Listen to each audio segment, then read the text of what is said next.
Tumesema sasa tutaweka pesa ya serikali kupunguza gharama ya mtungi ya gas. Ewe wacha kelele.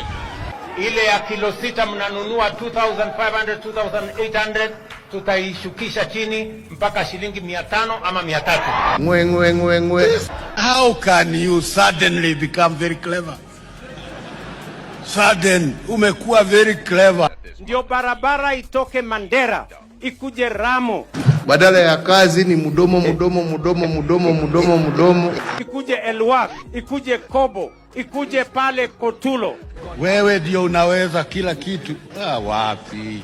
Ikuje Tarbaj, ipitie hapa Wajia. Nyamaza. Ikuje Elwak, ikuje Kobo. Tutaishukisha chini mpaka shilingi 500 ama 300. Sema one time. Tutaweka pesa ya serikali. Wewe mwizi. Wewe kasongo. Hii mambo ya makelele kila saa, kichwa yako ni makelele. Watu wawache upuzi.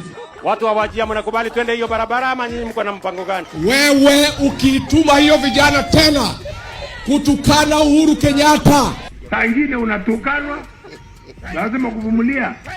Kama mimi silali, hata nyinyi hamtalala. Moyo ametukanwa mara ngapi? Tuelewane vizuri. Kama ningekuwa na roho kama ya panya, siningali kuja tuba nyinyi. Unajua mimi sasa siku hizi mimi sina mastori mingi. Mimi naangalianga tu TV.